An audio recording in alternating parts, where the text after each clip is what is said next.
आप सभी प्रिय दर्शकों का स्वागत है। बात करेंगे फरवरी 21 को सोमवार को मार्केट में क्या हुआ। यहां पर बियर फेज आने का आशंका लग रही है क्या? लाठी लेकर भालू आया छम छम छम। फरवरी 22 को क्या हो सकता है, आइए देखेंगे। और निफ्टी 50 में आपको क्या करनी चाहिए ट्रेड, इसके बारे में भी व्याख्या की जाएगी।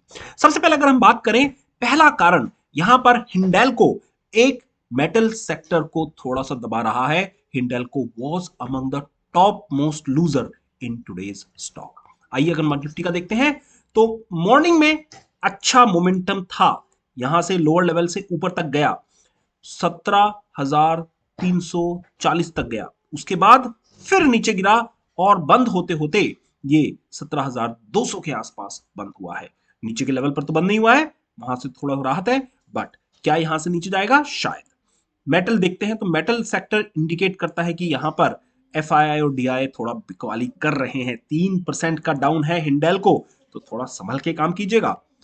अब दूसरा कारण हम बात करें तो रिलायंस एंड ओएनजीसी दोनों ने प्रेशर बनाया हुआ है। रिलायंस करीब करीब 1% गिरा हुआ मार्केट में स्टॉक था आज। देखिए, जहां निफ्टी केवल 0.4% गिरा है, रिलायंस का बाद का एक 3 घंटे का जो चार्ट दिख रहा है आपको, ये सारी कहानी बता देता है। वॉल्यूम के साथ में गिरना रिलायंस इंडस्ट्री कोई अच्छा साइन नहीं होगा स्टॉक मार्केट के लिए, और ऑलमोस्ट दिन के न्यूनतम स्तर पर बंद हुआ है 1% के लिए। अब अगर यही चीज हम ओएनजीसी में देखें तो ओएनजीसी ने तो मॉर्निंग में ही अपनी काया पलट कर ली थी। पहली ही बार जो बनी, इतनी बड़ी बनी कि मौका ही नहीं मिला किसी को उभरने का वहां से, और फिर सारे दिन इसी रेंज में कारोबार करता रहा। पहला वॉल्यूम भी बहुत तकड़ा था। तो ये दोनों स्टॉक वॉल्यूम के साथ गिर रहे हैं, जो कि यहां पर बिग इन्वेस्टर्स के फेवरेट स्टॉक होते हैं। तो थोड़ा संभल के काम कीजिएगा निफ्टी में, और अपने पोर्टफोलियो को थोड़ा इंश्योरेंस कीजिए। हालांकि पॉजिटिव व्यू था बैंकिंग सेक्टर में, तो वहां से थोड़ी सी सेविंग आई, जिसकी वजह से मार्केट इतना नहीं गिरा। अगर आज के टॉप बैंकिंग सेक्टर देखें तो traders favourite stock ICICI bank first half में काफी तेज मोमेंटम के साथ ऊपर गया था कारोबार करने के लिए, और बंद होते होते 1.7% के आसपास बंद हुआ है 754 रुपए पर। अगर एच को देखें तो ऑलमोस्ट सेम कहानी रिपीट की गई है। मॉर्निंग में देखिए वही पैटर्न, अपटिक, और बाद में बंद होते होते 1521 पर बंद हुआ है एचडीएफसी बैंक। तो ये दोनों स्टॉक यहां पर ट्रेडर फेवरेट होते हैं। इंडसइंड बैंक को देखा जाए तो इंडसइंड बैंक का भी मॉर्निंग में अच्छा मोमेंटम था, बट बंद होते होते थोड़ा सा तेज प्रेशर लगा। ये क्लियर इंडिकेट कर रहा है कि यहां पर एफआईआई का आज भी एग्जिट हुआ है। ये चलकर देखते हैं क्या है हमारे पास additional information. But banking sector ने थोड़ा बचाया है, वरना यहां पर काफी लहूलुहान हुआ होता मार्केट। अब डाउ जोन का इंडस्ट्रियल, आज वहां पर कुछ प्रेसिडेंट्स डे करके छुट्टी मनाई जाती है। हम यूएस में रहे कुछ टाइम से, मालूम है आज वीक लॉन्ग वीकेंड रहता है वहां पर, तो आज स्टॉक मार्केट भी बंद रहेगा। और यहां पर 34,000 के आसपास डाउ जोन का इंडस्ट्रियल एवरेज कल बंद होते हुए कारोबार किया था, और हैवी वॉल्यूम थे कल वहां पर। इसमें अगर हम आगे बात करें तो इंटरेस्ट रेट तो बढ़ना ही है। 2 से 3 हफ्ते के अंदर जेरम पॉवेल जी यहां पर इंटरेस्ट रेट को बढ़ाएंगे। तो आगे होगा क्या, यहां पर देखिए, इसमें चैलेंज बन सकता है। इन्फ्लेशन अभी भी बहुत ज्यादा है यूएस का, यूके का और इंडिया का भी इन्फ्लेशन अच्छा बन रहा है। और यूक्रेन की जो युद्ध तैयारी हो रही है, सुनने में भी आया है कि 5-6 सैनिक भी घायल हो गए हैं as per the latest report. हमें मालूम नहीं है कि सच है कि नहीं है, यहां पर किसी तथ्य की पुष्टिकरण नहीं हुआ है अभी तक, बट कई चैनल्स ने रिपोर्ट किया है कि लड़ाई शुरू हो गई है और 4-5 सैनिक भी घायल हो गए। तो ये एक चैलेंज पोजीशन बन सकती है। मार्केट कभी भी लड़ाई नहीं देखता है ना, अच्छी लगती है मार्केट को लड़ाई। क्या यहां से मार्केट ऊपर जाएगा, क्या नीचे जाएगा? अगर नीचे गिरा युद्ध की वजह से तो क्या होंगे सपोर्ट लेवल, और अगर ये चढ़ने लगा ऊपर तो कहां पर जाकर फेस कर सकते हैं बुल्स रेजिस्टेंस, वो हम टेक्निकल एनालिसिस के माध्यम से बता सकते हैं। आइए चलकर देखते हैं। सबसे पहले रुपए का भाव देखें तो कल 74 रुपए 57 पैसे के आसपास बंद हुआ था। आज 74 रुपए 61 पैसे पर बंद हुआ है, तो रुपया कुछ 4 पैसा की गिरावट आई है, कोई ज्यादा नहीं है। बट यहां पर अर्ली इंडिकेशन यही दिखा रहा है कि एफआईआई की सेलिंग शायद कंटिन्यू रहेगी। आज का एफआईआई का डाटा भी देखें तो 2,500 करोड़ रुपए की सेलिंग की है एफआईआई ने।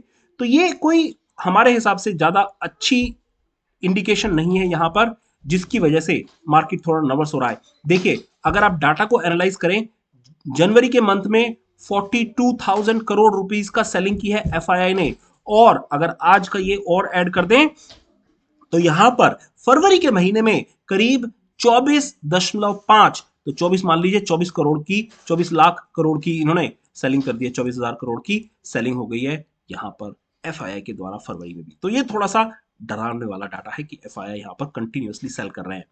Week hands might get squeezed. दोस्तों हम पिछले 1.5 महीने से डेली निफ्टी का एनालिसिस कर रहे हैं, हर वीडियो में बता रहे हैं थोड़ा इंश्योरेंस कीजिए अपने पोर्टफोलियो का। आई होप आपने किया है अभी तक। देखिए दोस्तों, हमारा चैलेंज था 60 डे चैलेंज, जिसमें 4 लाख से 6 लाख रुपए बनाने थे, और ये हमने चैलेंज को कंप्लीट कर लिया है। 100% टारगेट हैज बीन अचीव्ड। उसका वीकेंड पे वीडियो बनाया था। क्या पोजीशन है वो हम सारी चीजें अपने पेड मेंबर्स को बता के रखते हैं।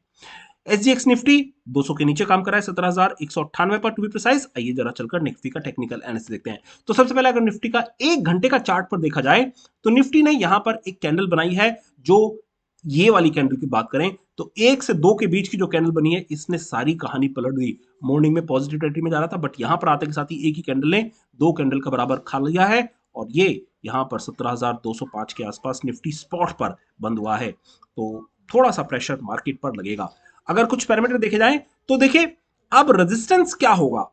हमने पिछले 3 दिनों से रेजिस्टेंस का स्ट्रॉन्ग रेजिस्टेंस बताया है 17,600। ये शायद अब एडजस्ट करने का टाइम आ गया है। यहां पर हमारे हिसाब से 17,500 के आसपास एक स्ट्रॉन्ग रेजिस्टेंस रहेगा। तो ये माइनर रेजिस्टेंस कहां जाएगा? आज जो मार्केट का अपर पॉइंट गया है उसको अब आप माइनर रेजिस्टेंस बना दीजिए। 17,350 के आसपास आपका एक माइनर रेजिस्टेंस रहेगा, और उम्मीद लगेगी कि 17,000 का लेवल ये टूट के अब नीचे जाएगा, और मेजर सपोर्ट है 17,800 के आसपास। तो ये अपने चार्ट पर अपडेट कर लीजिएगा आज। अगर बुलिंजर बैंड को देखें तो बैंड के अपर हिस्से से प्रेशर लग रहा है, यहां पर सेकंड हाफ से तो लग रहा है कि अब ये 16,900 के आसपास को टच करने की कोशिश करेगा आने वाले कपल ऑफ डेज के अंदर। और यही चीज अगर हम इसको ऑप्शन चेन का डाटा एनालिसिस करें तो देखिए ऑप्शन चेन के माध्यम से आप बता सकते हैं कहां हो सकता है सपोर्ट। तो अगर कॉल का डाटा देखें तो 17,000 पर सबसे ज्यादा कॉल के ओपन इंटरेस्ट है, 1.2 लाख के आसपास। तो 17,000 एक तरह से यहां पर बियर के लिए सपोर्ट रहेगा। तो यहां से शॉर्ट टर्म के ट्रेडर्स एक छोटा सा बाउंस बैक के लिए लॉन्ग पोजीशन कर सकते हैं या फिर अपना प्रॉफिट बुक कर सकते हैं। वहीं पर अगर रेजिस्टेंस की बात करें तो 17,500 पर 97,000 ओपन इंटरेस्ट खुले हुए हैं। तो ये एक मेजर रेजिस्टेंस की तरह से रहेगा। तो इसके आसपास आए मार्केट में बेचिए, इसके नीचे रहे तो यहां पर सेल कर सकते हैं।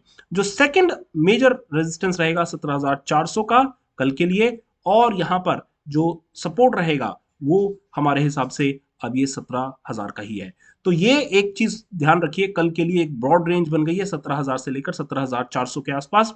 आप चाहें तो यहां पर सपोर्ट के पास खरीद सकते हैं और रेजिस्टेंस के पास इसको बेच सकते हैं if you are doing a day trading work. जैसा हमने बताया, margin calls might get triggered. What are smart play doing? They have already taken out the money. Option chain analysis के माध्यम से आपको बताया है कि जहां पर सपोर्ट है वहीं के आसपास ही काम खरीदने की कोशिश कीजिएगा। इंटरनेशनल मार्केट अभी भी नेगेटिव बायस है। यूके के मार्केट खुले हुए हैं जो कि अभी 0.25% गिरे हुए हैं। नंबर ऑफ कोरोना केसेस अभी भी बहुत ज्यादा हैं, और यूक्रेन की सिचुएशन लग रहा है आउट ऑफ कंट्रोल हो जाएगी। तो ये सब के चलते हुए हमारी पोजीशन हमारे पेड मेंबर्स को मालूम है। आप चाहें तो हमारे पेड मेंबर 299 के चार्जेस पर जुड़ सकते हैं। Please consult a financial advisor. और अगर आपको कोई स्पेसिफिक क्वेश्चन पूछना है तो हमें मेल ड्रॉप कीजिए, और साथ साथ में ट्रेनिंग के लिए मेल ड्रॉप कीजिए। जय हिंद, जय भारत, बाय।